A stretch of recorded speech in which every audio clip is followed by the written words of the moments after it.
Bonsoir à tous.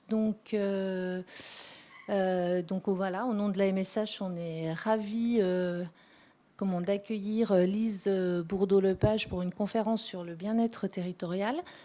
Ça s'inscrit donc pour un certain nombre d'entre vous qui le savez puisque vous êtes ici dans le cadre d'un projet qu'on mène avec le service prospectif de la région Bourgogne-Franche-Comté sur ce qu'on a appelé entre guillemets le bonheur territorial.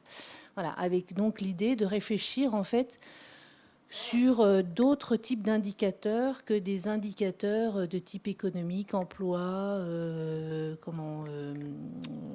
population, enfin démographie, pour développer des projets de territoire du point de vue développement territorial, mais du coup trouver d'autres types de leviers qui, à un moment donné, peuvent rendre la région, et en particulier les territoires de la région, attractifs.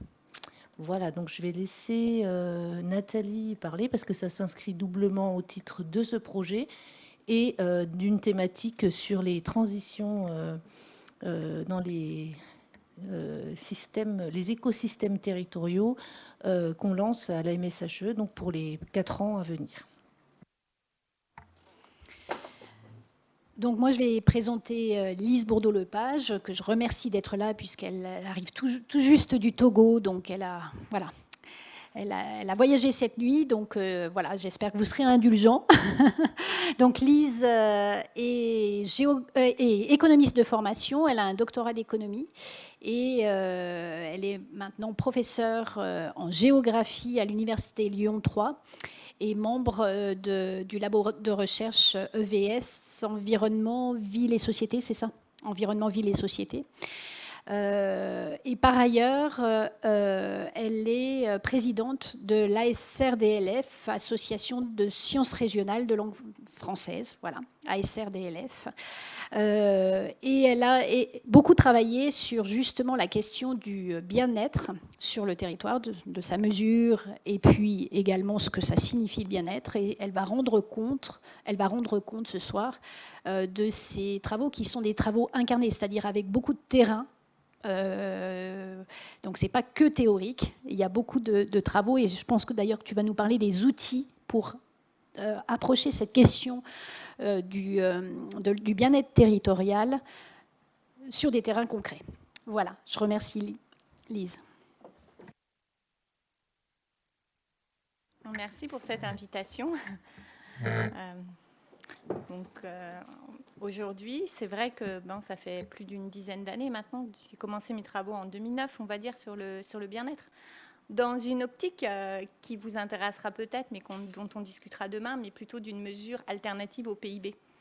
Donc, l'idée étant d'analyser les inégalités socio-spatiales à l'aune d'un nouvel indicateur qui ne soit pas non plus un indicateur simplement sur le revenu, sur la richesse, mais qui soit quelque chose de plus englobant. Donc, j'ai commencé comme ça, en ayant la casquette de maître de conf en économie à Saclay, pour effectivement un choix volontaire de changer de discipline. J'ai eu la chance de pouvoir le faire pour pouvoir aller appréhender un peu plus finement cette notion du bien-être en ayant une approche purement géographe.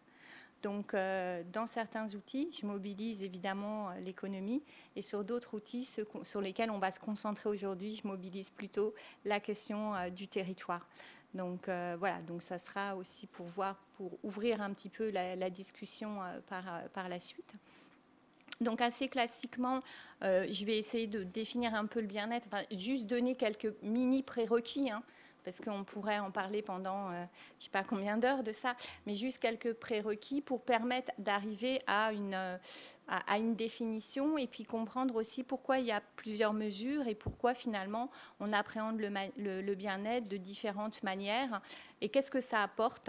Et du coup, après, je prendrai la posture vraiment du géographe en vous proposant de vous présenter particulièrement deux outils que j'ai mis en place, dont un que j'ai mis en place seul, voilà, puis un autre qui est dans le cadre du projet Brise, voilà, donc sur un outil plutôt cartographique.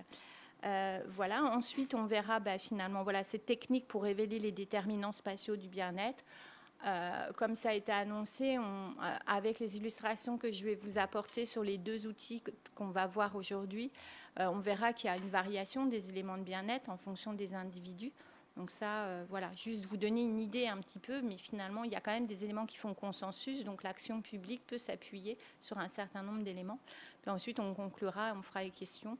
Voilà, il y a toute une partie, on peut expliquer aussi la variation des éléments de bien-être. Ce n'est pas notre propos aujourd'hui. Dans le diaporama, c'est présenté, mais ça ne sera pas mon propos. On pourra en discuter plus tard. Mais voilà, donc du coup, l'idée, c'est plutôt de donner un peu une manière d'appréhender le bien-être, celle qui existe et la posture que j'ai pu prendre avec différents outils. Et comme je le disais tout à l'heure, j'ai accompagné plusieurs villes, en fait, dans leur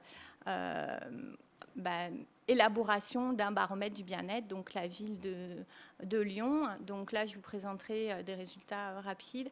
Ensuite, le Grand Cahors sur l'évaluation de la politique de la ville cette année. Et donc là, je vais insister là-dessus. Mais comme on est dans une région qui est pas, où il y a des espaces ruraux, c'est vrai que d'avoir quelques résultats sur des espaces ruraux, ça peut montrer cette variabilité. Voilà, donc je vais commencer, si vous en êtes d'accord, et de vous dire, quand on dit bien-être, première chose, quand on parle de bien-être et que finalement on se dit, nous on n'est pas bien, dans la société actuelle, donc ça c'est vraiment quelque chose que je tiens à dire, dans la société actuelle, on a une injonction au bonheur et au bien-être. On a tout un ensemble de rayons de librairie qui nous dit se découvrir soi-même, être mieux avec soi-même, comment faire, etc. Et donc, du coup, cette manière d'appréhender le bien-être, pour moi, elle est culpabilisante de personnes qui sont mal, en fait. Donc, nous, on ne va pas se retrouver dans cette posture-là, on ne va pas être dans ce champ. Ça ne veut pas dire que d'apprendre à mieux se connaître et à savoir quelles sont nos attentes, c'est pas nécessaire. Si, ça peut être nécessaire, mais disons que ce n'est pas ce qui va nous intéresser. Ce qui va nous intéresser plutôt, c'est de montrer que la construction du bien-être est collective. Et c'est ça, en fait, qui nous intéresse. Elle est collective, elle est liée à notre contexte, elle est liée à l'espace, évidemment à notre vécu, mais notre vécu, il est lié à un lieu. Donc, en fait, voilà, on est plus dans une approche de ce type-là. Donc, je mets de côté toute cette approche-là. Et c'est important de le dire quand vous travaillez dans un quartier politique de la ville et vous allez parler de bien-être, c'est bien de montrer que finalement, le bien-être, il se construit collectivement tout en ayant, nous, ce que nous sommes en tant qu'individus. Donc, vous vous inquiétez pas, ça ne veut pas dire qu'on ne peut pas faire du yoga Bikram, mais que ce n'est pas important pour notre bien-être pour certaines personnes. Hein. Okay. Donc, les contours nébuleux du bien-être, c'était justement ce que j'essayais de dire avec ces avant-propos, c'est qu'il y a un certain nombre de contours qui sont nébuleux et que souvent, on n'arrive pas bien à définir ce qu'est le bien-être. Ne prenons même pas en compte le terme de bonheur. Hein, d'accord ? Là, on tourne en rond. Si on prend bien-être au bonheur, finalement, on arrive à une boucle de rétroaction qui est... à mon sens, pas très efficace, mais bon, on pourra en reparler demain. Donc, l'aurore du terme bien-être, d'abord, ce qui est intéressant, c'est d'aller voir quand le terme il est apparu. Donc, il est apparu au XVIe siècle et on le définit comme une sensation agréable procurée par la satisfaction des besoins et du corps et de l'esprit. Donc, corps et esprit. Donc, on retrouve ça en 1555 dans le monophile d'Étienne Pasquier. Donc, ce qu'on voit, c'est qu'il y a la question des états mentaux. Donc, c'est une sensation agréable. Hein. Qu'on parle de besoins, donc on a des besoins et c'est pas du désir, d'accord ? On pourrait en discuter. Et puis qu'il y a donc ces besoins, ça rejoint à l'approche de Maslow, hein, qu'on a qualifié de pyramide de Maslow, alors qu'il n'a jamais écrit une pyramide, mais bon, c'est pas grave, l'approche de Maslow. Et puis cette question de la satisfaction. Donc là, au XVIe siècle, déjà, on a quand même une définition qui reprend pas mal ce que nous, on a dans la tête quand on parle de bien-être. Au XVIIIe, on nous dit que c'est un état de fortune convenable, douce aisance, et est introduit en fait cette idée qu'on peut faire des sacrifices au cours de sa vie pour pouvoir être mieux plus tard. Donc le bien-être, c'est quelque chose sur lequel on peut investir. Donc pour pouvoir investir sur son bien-être, ça veut dire qu'il y a des éléments qui potentiellement seraient importants pour nous pour pouvoir être bien. D'accord ? Donc on va garder cette idée-là et nous, on va les spatialiser bien évidemment. Ça signifie en gros que cet investissement sur le bien-être, on va le voir dans un ouvrage qui est assez connu, qui est Paul et Virginie, hein, où on nous dit « J'attends de votre volonté seule un sacrifice de quelques années, d'où dépend l'établissement de votre vie et le bien-être de toute votre vie ». Donc là, on voit vraiment cette capacité. Moi, j'aime beaucoup cette idée-là, et surtout au 18e, on a cette idée que le bien-être, c'est finalement un état de sérénité. Donc cette question de la sérénité serait au cœur, en fait, du processus de bien-être. On y reviendra sur ce mot-clé que je considère comme clé sérénité. Vous allez voir quand on va appréhender les différentes manières d'analyser le bien-être. Aujourd'hui, ce que nous dit le littré, c'est l'état du corps et de l'esprit dans lequel on sent qu'on est bien. Donc on a toujours cette idée du XVIe siècle qui est là. Mais comme illustration, on a la fièvre ayant cessé, il éprouvera du bien-être. OK. Mais surtout, le gouvernement veille au bien-être public. Et de là, tout est né, en fait, dans la suite de mes recherches en géographie, c'était cette idée-là, en fait, que finalement, comment justifier pourquoi il est important de travailler sur le bien-être, quelle est la pertinence de travailler sur le bien-être? Tout simplement parce que nos gouvernants ont comme objectif de veiller à notre bien-être. Et c'est vrai que quand on va voter ou qu'on est engagé dans la société civile, souvent on le fait en se disant que nos élus sont là, on espère qu'ils fassent quelque chose pour nous et qu'on aille mieux. Voilà. Voilà un peu cette idée-là. Donc c'est vrai que finalement, le gouvernement veille au bien-être public, c'est quand même un élément essentiel qui justifie l'action et peut-être même pourquoi la région s'est saisie de ce sujet-là. Après, le classement des synonymes, c'est bien d'aller regarder. Donc, il change en variation journalière. C'est ce que vous avez, le dictionnaire, en fait, le Crisco de Caen, que moi j'utilise régulièrement. Et donc, c'est satisfaction. Donc, on rejoint cette idée de la satisfaction qu'on a vue déjà au XVIe siècle. Ensuite, le contentement, la félicité, euphorie, bonheur, joie, jouissance, plaisir, une douce aisance. Donc, on voit aise, volupté, sensualité, béatitude, confort, prospérité, détente, douceur. Voilà, il y en a tout un tas d'autres, mais c'est celles qui sont, c'est hiérarchisé, c'est de celui qu'on utilise plus comme synonyme, c'est la satisfaction. Donc, une fois qu'on a dit ça, on voit de quoi c'est synonyme, l'origine du terme, le pourquoi du comment. On peut se dire, finalement, comment on peut parler du bien-être. Et on s'aperçoit que dans certaines disciplines, le bien-être va se définir de manière différente, en fait, et entre les disciplines, bien évidemment. Donc, on a un binôme à chaque fois hédoniste, eudémonique. Donc, l'hédonisme, vous savez ce que c'est la recherche du plaisir maximal et la minimisation et l'évitement du déplaisir, en fait. Et ça constituerait l'objectif de l'existence humaine. Donc voilà, on va calculer le nombre de peines et de plaisirs. Donc les 14 plaisirs de Bentham et les 12 peines. Voilà. Donc ça, on fait un calcul de félicité, en fait. Ensuite, on a l'approche eudémonique qui est un peu différente, qui nous dit que finalement, pour se sentir bien, les gens ils doivent connaître une croissance personnelle et avoir le sentiment d'avoir une vie qui a des buts et qui a du sens. Et ça, maintenant, aujourd'hui, c'est très, très facile d'expliquer ça aux gens, puisqu'il y a eu la crise sanitaire. Autant avant la crise sanitaire, c'était compliqué de différencier eudémonique et hédoniste, autant aujourd'hui c'est très facile parce qu'il suffit que je dise qu'il y a un certain nombre de personnes qui pendant la crise sanitaire ont eu la chance de pouvoir faire un retour intérieur, réfléchir au sens qu'ils donnaient à leur vie, s'apercevoir que dans certains cas leur vie n'avait pas de sens ou qu'ils n'avaient pas forcément atteint le but qu'ils voulaient et donc changer de vie, changer de lieu d'habitation. Donc ça m'a aidé grandement dans la manière de comprendre ces deux types d'approches. Ensuite, le bien-être, on peut l'appréhender de manière subjective ou de manière objective. Donc, subjective, on va utiliser tout simplement l'expérience et perceptions et les déclarations des personnes. Donc, on l'utilise, par exemple, avec la question que j'aurais pu vous poser, qui est dans le diaporama après. Quel est votre niveau de satisfaction de vie ces derniers temps, pour pas que vous soyez dans de l'hédoniste, et sur une échelle de 1 à 10. Moi, je prends 1 à 10 parce que je considère qu'à 0, normalement, je ne suis pas là. Si mon niveau de bien-être est 0, mais bon, chacun fait comme il veut pour son échelle.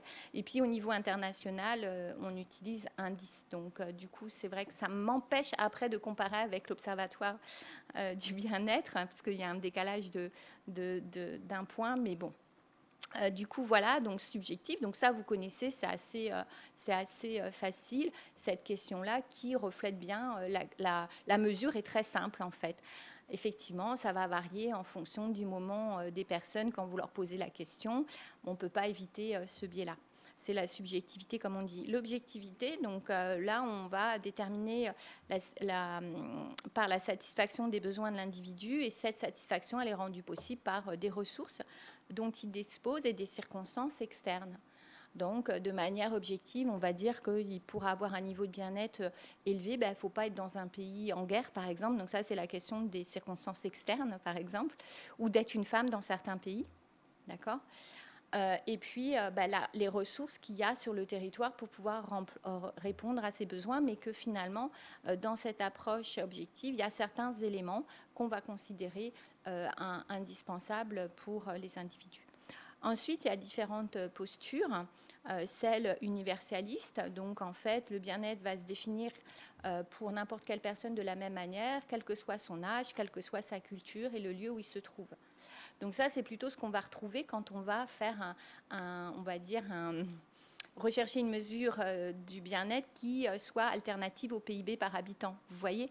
Puisque finalement, ce qui va être intéressant, c'est de faire des comparaisons entre des territoires, entre des individus, entre des pays, etc. Donc on va plutôt être dans de l'universaliste, même si on peut varier en fonction, mais si vous voulez une donnée à l'échelle mondiale, forcément, vous êtes obligé d'être dans l'universaliste. Si possible, c'est bien d'être dans l'objectif, parce que quand même, vous aurez des critères tangibles. Donc voilà pour l'universaliste. Donc il ne faut pas forcément le rejeter, et ça a son utilité. Et ensuite, relativiste, contextualisé, etc. Donc là, en fonction du contexte géographique et culturel, le bien-être, il va varier. On doit le prendre en considération. Donc, en gros, une fois qu'on a dit ça, effectivement, sur ces différentes approches et ces manières de voir le bien-être, on peut avoir des mesures différentes. On peut aussi croiser les approches.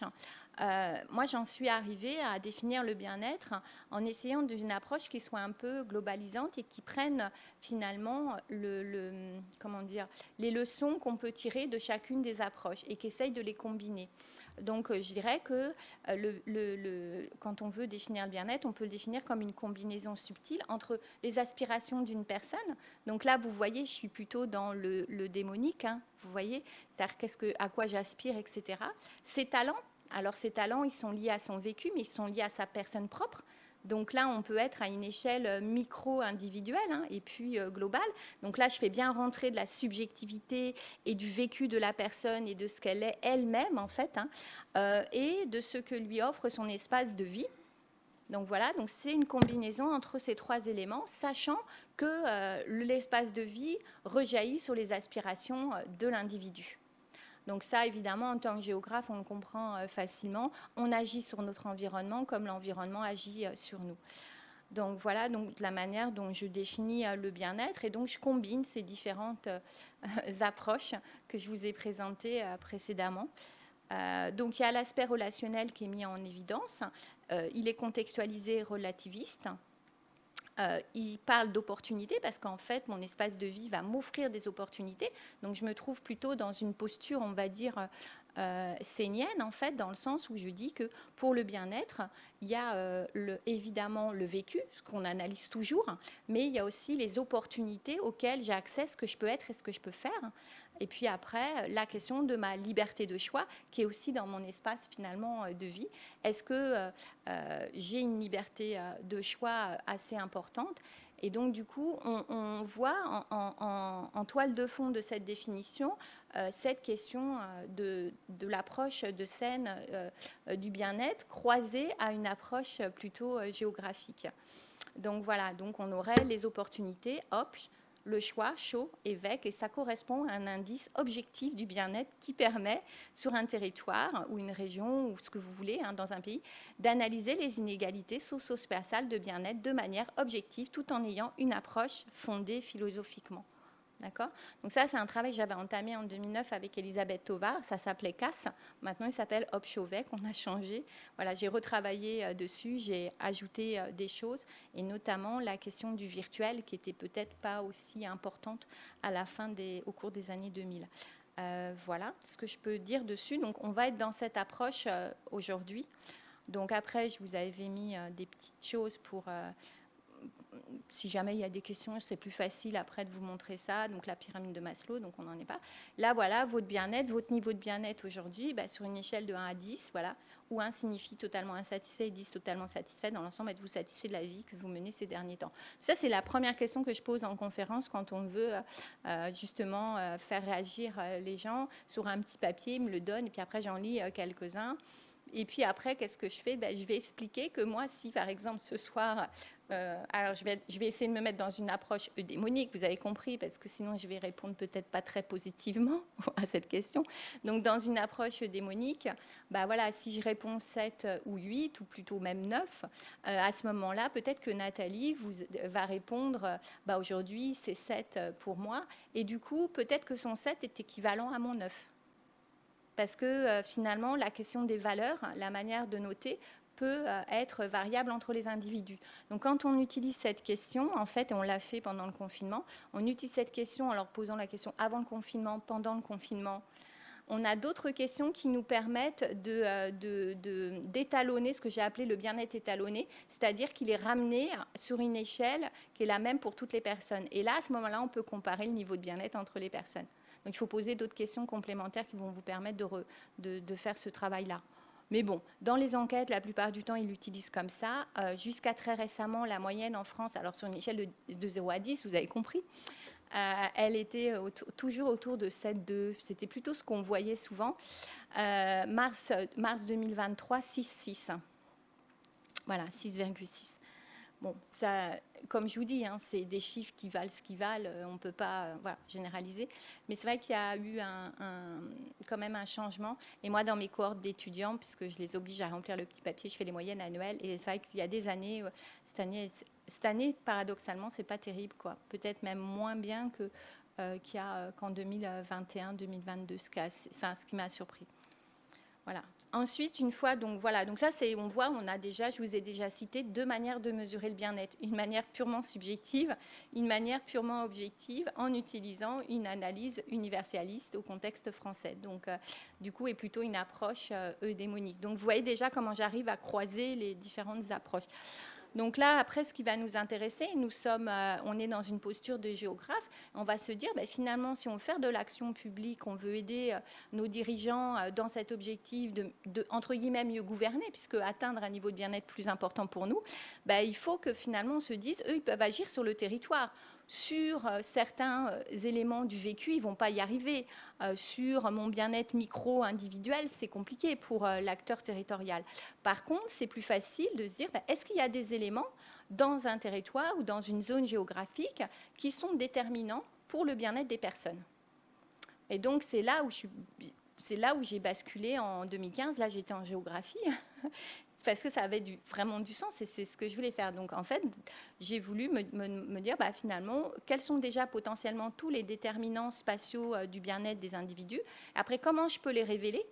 Et puis, après, regarder s'il y a une variabilité. Évidemment, ce qui est bien, c'est qu'une fois qu'on les a révélés et qu'on voit qu'il y a une variabilité, on peut croiser ça avec l'indice de bien-être objectif et puis voir si ça marche ou pas. D'accord ? Donc, on a plusieurs outils. Donc, l'indicateur Hobshovec qu'on avait créé initialement avec Elisabeth Tovar. Donc, c'est une approche universaliste, un bien-être normatif, des données froides, une échelle intercommunale, comme ce qu'on veut même. Au niveau d'un pays, on peut le faire. Voilà, donc ça, je ne reviendrai pas dessus. Ensuite, on a le jeu de Cartelmi. Donc, c'est un soubassement normatif. Ça, je vais y venir, je vais vous le décrypter. De l'universaliste avec une dose de subjectivité, parce que j'interroge les personnes. Donc, on peut faire de l'individuel, on peut faire du collectif, et on a surtout, sans la population, on ne peut rien faire. On ne peut pas utiliser Telmi. Ensuite, on a donc ça se fait à n'importe quelle échelle. Cartographie escapate, donc c'est collectif, c'est de la concertation territoriale par le bas, donc toujours sans les individus, on ne fait rien, plutôt en groupe. À l'échelle du bourg ou d'un quartier, ça je vais vous le montrer. Puis ensuite une maquette foyer, donc c'est un travail plus avec les architectes sur les éléments de bien-être qui seraient importants autour d'une maison individuelle, puisque c'était plutôt, ça vient de Brise et on était dans l'espace rural, donc on n'avait pas pris le logement. Voilà. Donc ça donne ça, je pense que vous voyez bien. Donc Hobshovec, voilà ce dont je vous ai parlé.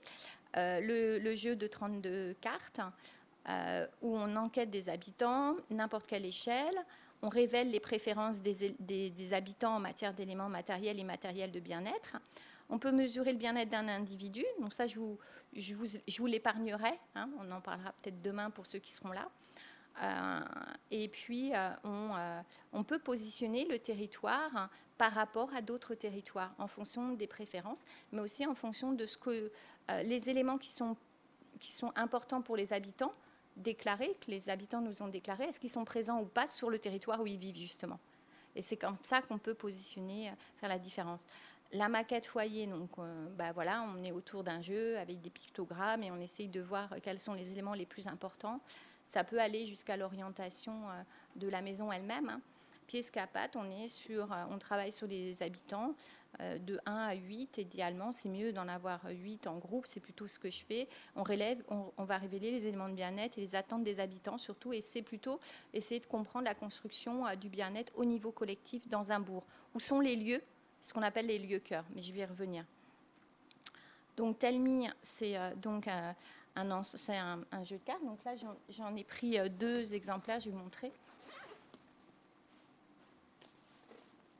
Donc c'est un jeu de 30 de cartes qu'on utilise en fait, hein, tout simplement. Donc je ne sais pas si quelqu'un veut venir en récupérer. Voilà. C'est un jeu que j'ai créé en 2015 qui est utilisable sous licence. Donc l'objectif de Tell Me, c'est finalement comprendre comment se construit le bien-être à l'échelle individuelle ou collective. On peut travailler à plusieurs. Justement, la semaine dernière, j'ai travaillé en Isère. On a utilisé Tell Me à plusieurs. Ensuite, on détermine les éléments de bien-être qui vont se déployer à une échelle spatiale. On peut révéler des différences entre les individus. Voilà. Et puis, finalement, on essaye de voir quels sont les besoins des habitants grâce à ce jeu. Et puis, de l'autre côté, on regarde si ces éléments sont présents ou absents sur le territoire. Et dans une nouvelle phase, ce que j'ai fait à Cahors, c'est que j'ai demandé aux acteurs territoriaux de se prêter au jeu, mais pas en tant qu'habitants du coin, mais en se mettant à la place des habitants du quartier politique de la ville. Et là, du coup, on a le regard des acteurs territoriaux ou des élus, et ce que nous disent les habitants. Et là, on peut voir s'il y a des perceptions qui sont réunies. Et en termes de politique, c'est quand même assez puissant. C'est juste qu'il faut avoir le temps de le faire.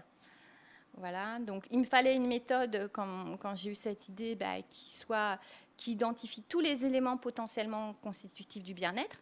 Une méthode que je puisse utiliser dans la rue, parce que pour moi, la participation habitante, elle ne se passe pas dans des réunions publiques, mais elle se passe dans la rue. Donc ça, c'est ma manière de voir les choses. Une méthode donc, qui doit être simple, qui soit être reproductible devant n'importe quelle personne, n'importe quelle circonstance. L'idée, c'est évidemment de renforcer la participation habitante et de relever la parole de ce que j'ai nommé les discrets, c'est-à-dire les personnes qu'on n'entend que rarement, qui viennent jamais participer aux exercices de concertation, aux réunions publiques, à la maîtrise d'usage quand elle existe, qui n'ont pas le temps, ou alors qui ne se sentent pas légitimes de venir, ou si elles viennent, qui ne prendront jamais la parole, qui seront stressées, etc. Donc en gros, on attrape aussi les discrets dans la rue qu'on n'attrape pas ailleurs. Voilà, ça marche dans les petites villes et dans les grandes villes, dans des quartiers, etc.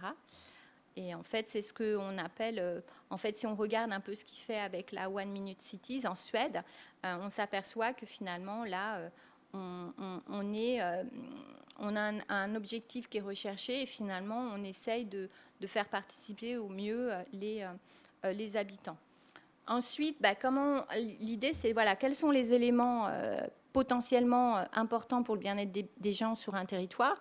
Ensuite, finalement, comment je peux recueillir les préférences. En fait, il n'y avait pas de méthode qui existait, et donc j'ai créé une méthode d'analyse multicritère alternative, que je vais vous présenter. Donc, les éléments potentiellement constitutifs du bien-être, les fondements théoriques, en fait, c'est ce que nous a appris la littérature sur le bien-être, hein, donc tous les travaux de recherche. Justement, c'était important de souligner que je suis économiste à la base, puisque évidemment, en économie, on s'intéresse aux choix de localisation des entreprises et des personnes. Et ces choix de localisation, ils sont effectués en fonction de préférences et d'éléments qui existent sur le territoire ou pas. Ils arbitrent entre le coût de transport et le coût de logement, certes, mais aussi d'autres choses. D'accord ? Donc on voit bien l'utilité de ces travaux que j'ai menés en économie urbaine précédemment. Voilà. Et ensuite, pour des raisons, on s'intéresse évidemment au rôle des aménités, sur le bien-être des gens, sur le rôle de la liberté, et puis cette question des opportunités du vécu, comme je vous l'ai dit précédemment. Voilà. Donc ensuite, comment on fait ? On va en fait, donc je vais vous montrer, on a donc un jeu, un plateau de jeu avec le jeu que vous êtes en train de regarder. On a un questionnaire, donc un questionnaire, une feuille de quota et le jeu de cartes. Donc une feuille de quota, parce que si on va dans la rue, on veut dire quelque chose qui soit, interroger des gens de manière représentative. Sinon, si j'interroge que des personnes identiques, ça ne va pas le faire, quoi. Donc en fait, je mets en place un quota, donc il me faut tant de femmes de tel âge, tant d'hommes de tel âge, etc. Et en même temps, comme je pars où je vais dans la rue, j'essaye aussi de couvrir l'ensemble du territoire. Donc avoir aussi une représentation spatiale.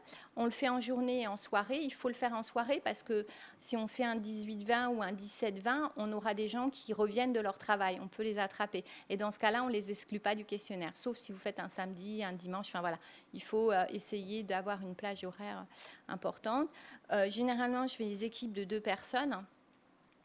Voilà, donc, et c'est des agents des villes ou des métropoles ou du département ou de la préfecture. On a eu des gens qui travaillaient à la préfecture qui sont venus sur Cahors pour passer les enquêtes, vous voyez.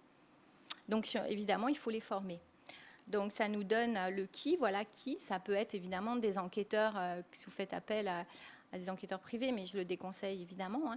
Et donc, on a des gens qui sont déjà en poste et du coup, ça va aussi modifier leur regard, ça va leur apporter pas mal. Donc après, ils ont le plateau, donc le jeu de plateau.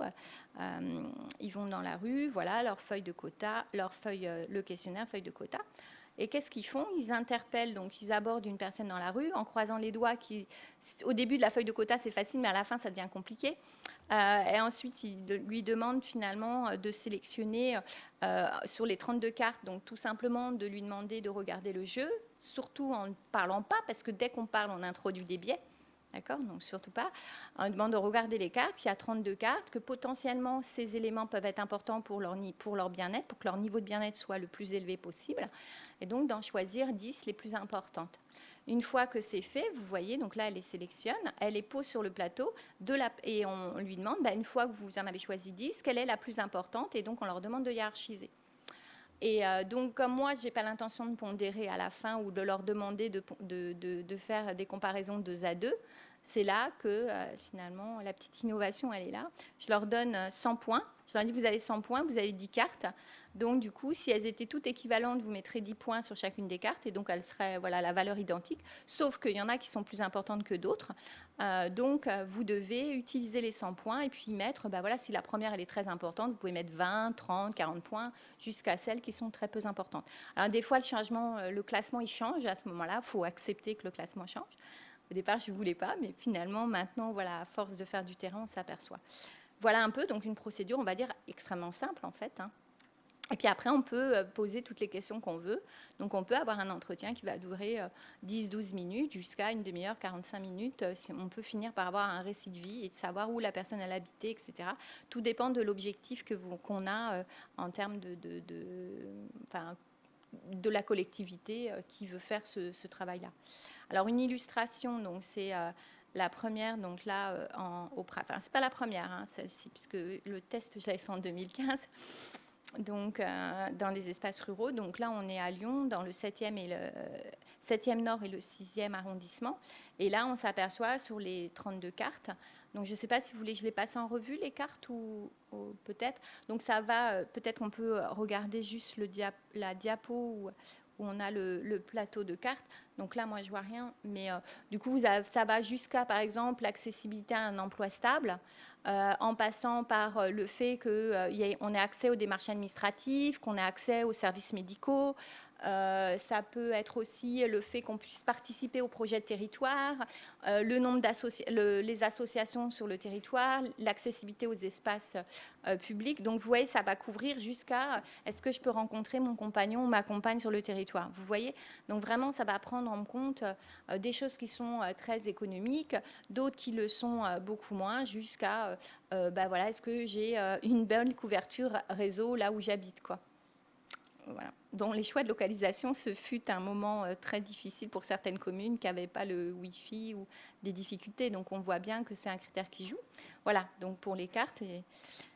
Et donc pour donner à Lyon un premier résultat, on a quand même des cartes qui font consensus, qui retiennent plus de 50 points. 50% des points. Et les aménités naturelles, donc à Lyon en 2017, étaient vraiment mises en avant, avec le paysage naturel, l'environnement sain et sans nuisance, les espaces naturels. Je vous en ai pas parlé, mais c'est des cartes aussi qui existent. Ensuite, il y avait l'accessibilité aux services de santé, niveau de sécurité, puis quelques aménités sociales. Les seules qui étaient vraiment tenues, c'était la sécurité, niveau de sécurité des biens et des personnes. Donc on voit que l'accessibilité était importante. On peut faire des comparaisons entre Lyon 6, qui est un quartier relativement bourgeois, et puis le 7 Nord, qui est un quartier qui est maintenant en cours de gentrification assez forte, mais où on a la Guillotière, que vous connaissez peut-être, puisque maintenant, il y a des policiers qui passent régulièrement à la Guillotière, où on vend des produits illicites, etc. Donc on a quand même un quartier très, très différent, varié. Voilà. Donc on voit des différences. Sur le monde rural, donc on a enquêté donc, dans 3 territoires différents. Bellecombe-Tarandole dans la Drôme, on avait 93 habitants, on en a enquêté 60 et on a élargi un peu. Saint-Basile, donc on a 300 habitants. Et puis Dieulfi, où c'est un petit bourg de 3000. Donc on avait fait des choix, c'était des parangons de l'analyse du bien-être objectif sur la région Île-de-France. Voilà. Et dans le monde rural. Voilà. C'est pour ça qu'ils ont été choisis. Après, en discussion avec nos partenaires pour arbitrer entre celui-là ou celui-là, à partir du moment où c'était un parangon de la typologie, on pouvait le prendre. Voilà. Donc là, on a fait environ 180, parce qu'on a fait 60 par petit lieu. Et là, ce que vous voyez apparaître en avant, c'est le paysage naturel, les accessibilités aux services de santé. Environnement sain et sans nuisance. Donc voilà, ça c'est celle que je vais ressortir en vert, mais voilà, c'est un peu pour vous donner une idée de ce qui peut ressortir. Et quand on a les données sur chacune des cartes, je peux projeter les préférences de l'ensemble des habitants de Bellecombe-Tarandole sur le territoire rhône-alpin et me dire, vous habitez à Bellecombe, mais vous devriez habiter ailleurs. Vous saisissez ou pas? Donc voilà. Donc, on me donne leurs préférences. Et là, je vous l'ai épargné, mais chacune des cartes correspond à un indicateur géolocalisé qui est extrêmement compliqué à faire. Et du coup, je peux projeter par une formule, tout simplement, et voir quel serait leur niveau de bien-être s'ils déménageaient. Voilà. Et quel est celui qu'ils ont aussi à Bellecombe, où ils sont. Voilà. Alors, là, on est sur les éléments donc, à Terre-Rouge, donc c'est un QPV, donc quartier politique de la ville, dans le Grand Cahors. Et là, on a enquêté 75 personnes. Donc, on voit que le niveau de bien-être, là, je vous le donne puisque les chiffres, ils sont tout récents. Le niveau de bien-être, finalement, il est de 6,6 pour l'ensemble, parce que j'ai fait une différence homme-femme pour voir un peu dans un quartier comme ça, c'est pertinent. 6,66 correspond à ce qu'on a en France en mars 2023. Donc ça, c'est assez intéressant. Et on a plutôt des gens qui sont contents de vivre à Terre-Rouge. On a beaucoup de choses ici, mais on voit qu'il y a quand même un niveau de bien-être moins élevé pour les femmes dans ce quartier politique de la ville que celui des hommes. Voilà, c'est juste pour vous donner un petit peu ce qu'on peut faire avec la méthode. Ensuite, là, on a les 32 cartes. Et donc là, vous voyez que celle qui a obtenu le plus de points, d'accord, donc qui a été en gros vraiment désignée comme la plus importante par les gens en valeur, c'est l'accessibilité aux services médicaux. Ensuite, le niveau de sécurité des biens et des personnes, l'accessibilité des emplois stables, qui arrive en 3e position. Là, on pourra en discuter. La propreté et l'entretien de l'espace extérieur, la proximité au lieu de travail, environnement sain et sans nuisance, et le paysage naturel. Donc, on a toujours nos aménités, mais vous avez vu, elles apparaissent un peu moins qu'à Lyon. pas dans le même classement. Et surtout, accès au travail et puis l'emploi stable, c'est quelque chose qui n'apparaissait pas au début. Enfin, de façon flagrante, et là, on s'est en bonne position. Donc, c'est ce que je voulais dire en conclusion. Finalement, l'approche aussi, elle permet de voir ce qui est en train de se passer dans la société, en fait, de modification. Parce que j'ai des résultats sur un autre QPV à Lyon en 2022. Donc, vous voyez, là, il y a quand même un gros changement. Voilà. Alors, peut-être que la crise a touché. On peut faire un certain nombre d'hypothèses, mais ça nous fait réfléchir parce que je n'avais pas ça qui sortait de cette manière-là dans un QPV à Lyon un an et quelques avant. C'était en novembre qu'on avait passé. Donc, évidemment, en novembre, il faut éviter d'aller dans la rue, mais on l'a fait. mais voilà. Du coup, qu'est-ce que je peux vous dire? Donc, toutes les cartes ont été choisies. Donc, on peut se dire, quand vous regardez le jeu, oh, celle-là, elle ne sert à rien. Déjà, la théorie nous dit qu'elle peut servir. Premier argument. Deuxième argument, il n'y a jamais une carte qui n'est pas sortie avec un échantillon de 75 personnes. Donc, on voit bien la grande variabilité aussi des éléments spatiaux. Voilà. Donc, ça peut expliquer la difficulté que vous ayez en termes d'action publique aussi. Mais il y a quand même, on voit des consensus majeurs sur certains éléments. Voilà. Donc là, c'était celles qui ont obtenu. Donc, je les ai mis d'une autre manière pour qu'on voit un peu les pourcentages. Donc, l'accès aux services médicaux, 8,3. Le niveau de sécurité, on est effectivement dans un QPV, donc 7,2. Là, il y a quand même des femmes qui ne se sentent pas en sécurité, même si elles ne l'ont pas dit dans les verbatim. Elles ont quand même choisi discrètement la carte. C'est pour ça qu'il ne faut pas parler, en fait, parce que sinon, on les incite. Et le niveau d'éducation des habitants, vous voyez, il est en bonne position quand même dans un QPV. Très intéressant, en fait. Voilà, donc je ne vais pas insister, puisque je veux présenter l'outil Escapade, qui est un outil géographique. Donc, il y a plein d'autres questions qu'on pose le questionnaire, et qui permettent d'analyser les choses, le quartier, la zone. Escapade, donc, c'est un outil qui va permettre de saisir collectivement les éléments clés du bien-être sur un territoire, comprendre comment se construit le bien-être sur ce territoire et identifier les lieux cœurs. Donc, est-ce qu'il y a des lieux où se matérialisent les relations sociales, où on se sent faisant partie prenante du territoire, qui vont influencer le bien-être des individus? Ça pose aussi la question de l'ancrage. Est-ce qu'il y a des lieux qui favorisent l'ancrage territorial? Donc, le fait que les gens sont contents et fiers d'habiter ce territoire. Et nous, on voulait déterminer le type de relation sociale à la source du bien-être des individus. Donc, ça, c'est un outil qu'on a créé avec Lisa Roland et Sixtine Gibert, donc, qui était une architecte de l'école d'archi de Lyon, qui a été stagiaire avec nous pendant 6 mois, et puis Lisa. Donc, la démarche, c'est toujours la même chose, de proposer des stratégies participatives. Donc là, on est obligé de faire des focus group, d'accord? Mais juste avant, on a quand même fait du tell-me. On n'est pas allé directement faire des focus group. Donc ça, c'est première chose. Et on veut analyser les dimensions socio-spatiales à la construction collective du bien-être. Donc, c'est une concertation territoriale par le bas et plutôt tournée vers le rural isolé. Mais là, on l'a fait à Coublevis, près de Grenoble. La semaine dernière, on a utilisé Escapade croisé avec une lecture du paysage. C'était assez intéressant. Donc, ça veut dire qu'on peut servir du support pour pouvoir en fait déployer, adapter l'outil avec d'autres éléments. Donc ça, c'est important. Voilà, donc la méthode, on a fait une revue de la littérature il y a 60 référentes qui sont ressorties. C'est vrai que les lieux cœurs, ça nous a paru une entrée intéressante en se disant qu'il y a des lieux de cœur qui influencent le bien-être. C'est intéressant de matérialiser les relations sur le territoire, parce qu'en termes d'action publique, on est toujours là-dessus, en fait. Et puis, savoir aussi quel est le type de lien que tissent les personnes et ce qui est important pour leur bien-être. Voilà, donc notre postulat, c'était que la vie sociale et les habitudes de vie prennent place au centre-bourg. Là, on était dans le rural, d'accord ? Donc, on a une carte. Donc, évidemment, sémiologiquement, il faut qu'elle attire rien du tout. C'est toujours la même chose, donc, avec le minimum. Et puis, donc, les gens, ne vous inquiétez pas de souci, ils savent où ils sont. J'ai juste mis des noms de rues, des fois où localiser la poste et tout. Mais c'est autant... certains collègues disaient, mais ils ne vont pas s'y retrouver et tout. À la rigueur, c'est eux qui nous expliquaient où on était en appuyant sur le point ici, quoi. Enfin, donc ça, c'est plutôt... c'est un problème peut-être que nous, on se crée nous-mêmes. Et donc, du coup, les éléments de méthode, donc, c'est dans un premier temps, sur la carte, demander aux gens de localiser leur habitat, où ils habitent, eux. Ensuite, on leur donne tout un petit ensemble, vous voyez, de pictocollants, en fait, où on leur demande de positionner sur la carte les différents pictocollants, et ils ont le droit d'en rajouter si besoin, en fait.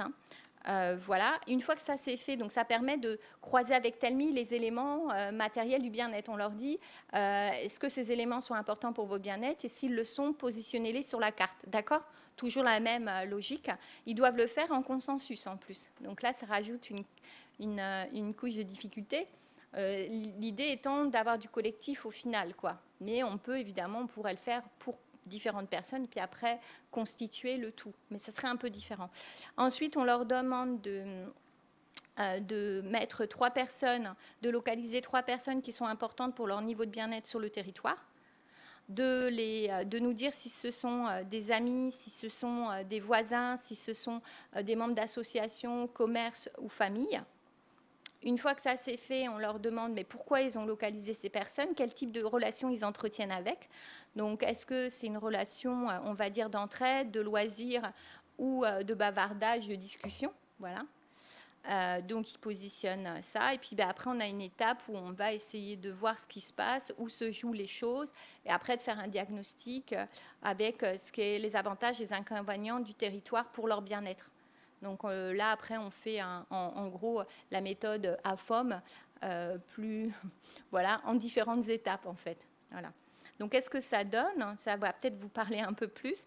Sur les 3 territoires ruraux dont on a parlé tout à l'heure, on s'aperçoit que le top 3, c'est la boulangerie, la supérette et le marché. Donc, le fait d'avoir un marché, c'est essentiel. La gare routière. Ensuite, ils ont ajouté une spécialisation médicale à un niveau hyper fin, en fait. Ça nous a vraiment étonnés. Ce n'est pas le médecin, il faut quelque chose d'autre, en fait. Donc là, on voit aussi en termes de politique publique qu'il y a peut-être quelque chose à faire de ce point de vue-là. Donc là, vous avez un tableau où vous avez sur les 3 territoires un peu les différentes et ce qu'ils ont positionné en premier, en fait. À chaque fois, on regarde aussi ça. Il y a un animateur et il y a un observateur avec une grille d'observation de ce qui se passe dans le groupe, évidemment. Là, je ne vais pas vous le présenter. Et donc, l'idée, on s'aperçoit que le lieu cœur, c'est le marché, la rue commerçante, la place de l'église, le coiffeur. Donc, la fin des villages, plus de coiffeurs. Ça serait, entre guillemets, la fin des villages quand le marché a déjà déserté. Et du coup, alors je vais vous donner la carte, voilà ce que ça donne, parce que souvent, on s'aperçoit quand même que ce n'est pas forcément dans le village, mais c'est un petit peu à l'extérieur, donc ils écrivent sur la bande. Et ça m'a amené une fois où j'avais une interview d'un journaliste sur le projet, et c'était vraiment centré sur l'espace rural, ces questions. Il me disait, oui, mais qu'est-ce qui ressort le plus? Mais finalement, qu'est-ce que vous pourrez dire qui joue collectivement le bien-être, comment il se construit dans les espaces ruraux? Puis à la fin, je lui dis, écoutez, il y a un art du bavardage. Et c'est resté, en fait. Parce qu'en fait, on s'appelle l'art du bavardage. Parce que, en fait, quand je regardais les verbatines des gens à propos du coiffeur, parce qu'évidemment, on fait des relevés, il y avait cette question de la discussion, le café, le marché, etc. Donc, en fait, le bien-être des personnes dans ces lieux-là, il se façonne avec l'art du bavardage. Donc, la solution d'avoir du pain dans une machine automatique à côté pas très loin, en fait, on va dire un nœud de communication facile près du village, apparemment, ça ne serait pas ça la solution. Ça ne va pas améliorer le bien-être des gens, quoi, de pouvoir attraper du pain en payant leur carte bleue, puis que la baguette, elle sorte, quoi. Si on a tout compris, il faut des lieux où les gens, ils se parlent, quoi. Voilà. Mais bon, on a inventé les tiers-lieux, donc là, c'est sarcastique, on est d'accord. Pour moi, le tiers-lieu, c'est juste, je mets un petit pansement qui ne sert à rien. Parce que finalement, si on avait laissé tout le reste, on n'aurait peut-être pas besoin des tiers-lieux. Je ne dis pas qu'ils sont inutiles, mais vous voyez ce que je veux dire. Ces résultats de recherche, depuis, ça c'est 2017. Donc je ne sais pas ce qui se passerait si on faisait maintenant dans le monde rural. Peut-être que ça serait encore plus accentué. Donc voilà. Et donc l'importance des liens, vous voyez, ce sont les liens amicaux qui apparaissent en premier dans ces zones-là.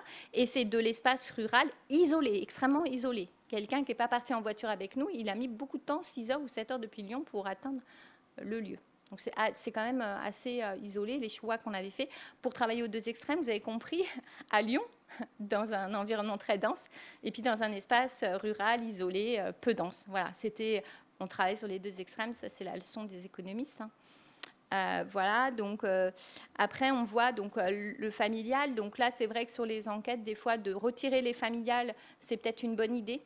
Là, en Isère, j'avais retiré la possibilité de cocher des personnes qui soient de leur famille pour vraiment voir ce qui se jouait encore. Il faut le faire avec beaucoup de précaution, évidemment. Il faut arbitrer ou leur demander de rajouter quelque chose. Peut-être que ça serait une manière d'améliorer un peu la méthode.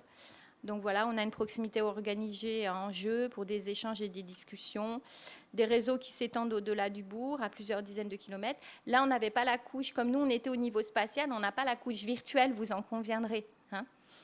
C'est vrai, voilà, mon idée dans ma tête, c'est de travailler sur une couche virtuelle. Voilà, cette proximité virtuelle, comment elle contribue au bien-être des gens dans les espaces de petite taille et un peu enclavés. C'est une vraie question aussi pour les politiques, même si maintenant, a priori, on n'aurait plus de zone blanche, mais bon. Donc voilà. Donc après, il y a la question des émotions sur le paysage qui joue énormément dans les espaces ruraux. Sur leur bien-être, ça joue énormément. Voilà. Donc on a sur ces espaces-là, au niveau collectif, des marques d'attachement territorial qui sont liées au bien-être, qui vont être fonctionnelles, symboliques. On voit qu'on a des questions d'échelle, du rapport entre bien-être et territoire, qui se jouent aussi. Voilà. Voilà ce que je voulais vous dire aujourd'hui, puisque la partie d'après, je l'ai laissée, mais en fait, c'était pour la discussion. C'est que, évidemment, là, je vous ai présenté donc le Grand Cahors, Bellecombe de Tarandiol avec Dolphy et Lamastre, de l'autre côté, Lyon. Mais en fait, à travers les travaux que j'ai pu mener, et puis aussi ce que nous dit la littérature, ce que font les autres collègues, en fait, sur le bien-être, il y a certains éléments qui ressortent et qui font consensus, en fait, en France.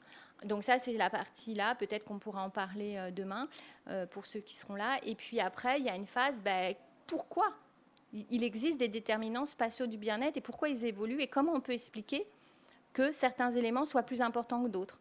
Donc ça, c'est une autre couche d'intervention qui est très liée à la question nature en ville, les travaux que je mène sur la proximité aussi.